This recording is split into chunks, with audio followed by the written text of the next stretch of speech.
Listen, I'm so excited. First of all, always glad when we can grab you from Niagara-on-the-Lake and bring you into the studio. It's always a treat for us. But talk to me about this recipe that you're going to make. It looks incredible. A lot of us do multiple dinners over the holidays, and you can only eat so much turkey, although I really like to try to push the boundaries on that. But it's nice to have an alternative.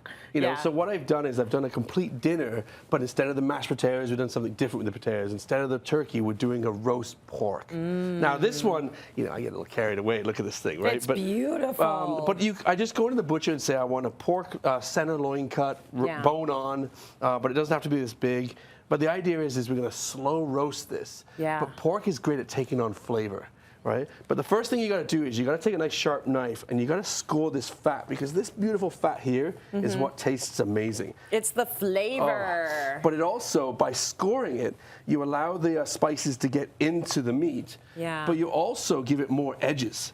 The more edges you've got, all these little bits here, the more crackling you get when it's in the oven. I right? see. So, I like that. And then I'm just taking like salt, you know, garlic, chopped up garlic here.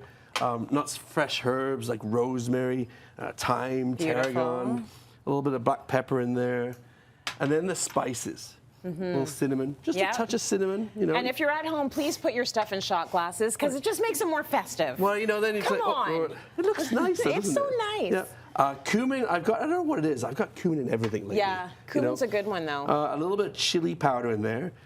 More if you want it spicy. But remember, this is going to take a lot. So, you know, be generous. Right. And then sumac. I just love sumac. But really what you do, big flavor spices. Yeah, and you get the nice glamorous gloves. Oh, they're gorgeous. But you just put them on and just rub it in there. It's like it's back massage time, right? So you just kind of give it a bit of a, you know, rub down. It says it's enjoying it. Oh, it's very happy pork, right? But the idea is you want to rub it all over the pork like this.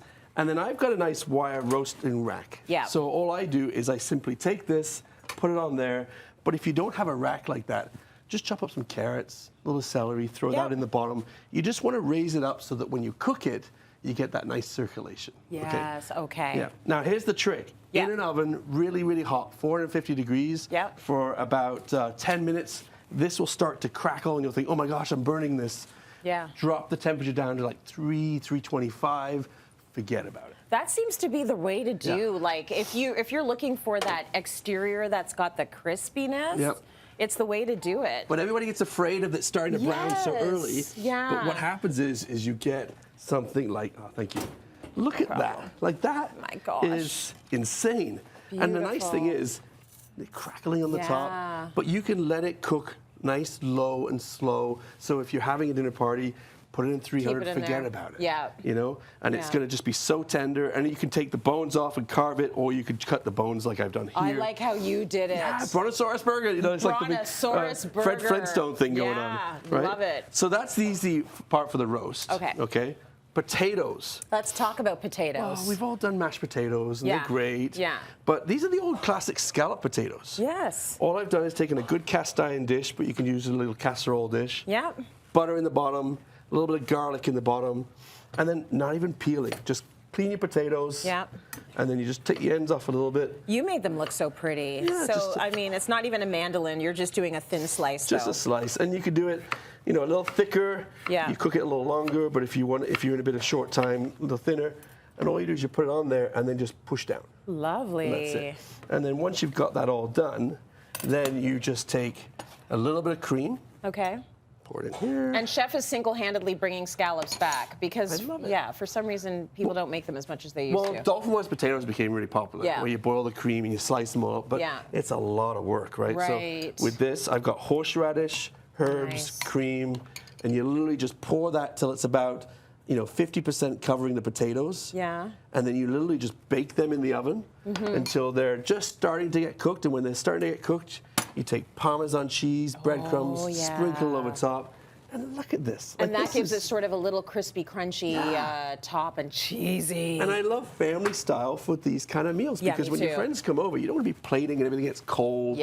So, you know, that's got lots of flavor, got lots of pack. You don't have to put the horseradish in if you don't want to. You can put it with mustard. You know. It gives it some bite, though. Absolutely. But then vegetables. The veggies, those look amazing. So what'd you do? Really simple roasting again. Take a tray like this. All I did is I took home carrots. I didn't even peel them because they were so young. But if you can peel them down, Turnips, I blanch them a little bit first so that it evens up the cooking time. Yep.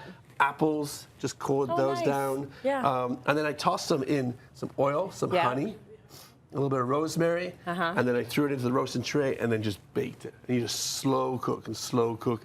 And then what happens is you get all this nice char. Yeah. Just before you're about to serve them, pop them into the broiler and you get the little burns. Love it. Yeah, really okay, good. so we have everything, and then people at home are like, what about the gravy? What about the gravy? What about the gravy? It's the hard one, right? Right? Well, with the you can actually take the pan juices from this and add it to this. Yes. But we don't always have pan juices. Right. So what I think is if you take chicken stock, you buy chicken stock at the store, it's got some kind of flavor, but not a lot. Yeah. You know, we don't always be making like roux with flour. So what I did is simply take shallots, garlic, and butter, saute them in a pan, and then lots of nice mushrooms. Nice. You know, shiitake mushroom, oyster mushroom, whatever, and you brown them and you get lots of color from that. Throw in your wine. Yes. And then this is where it gets technical, but you want to reduce that wine till it's almost evaporated. Okay. Because that really concentrates. Then you throw in your chicken stock and reduce that down to about 50%, if not a little bit more. Yeah. Okay. And then you add in a little bit of cream at the end with some mustard and just boil that up. And that's how you get this to be nice and thick like this. Gosh, that looks good. Isn't that good? That Can you looks imagine? beautiful. Well, I came to the table and I'm like, I know you have all, like the whole roast pork over there, but I wanted this. I know. I know. Because I'm a saucy girl. Well, I like it. the leftovers the next night, I'm sitting there with the cold pork and the cold Dip gravy. it. Just eating Yeah, that. baby. Jason, thank you so much. That was such a good recipe. Yeah, cityline.tv for that.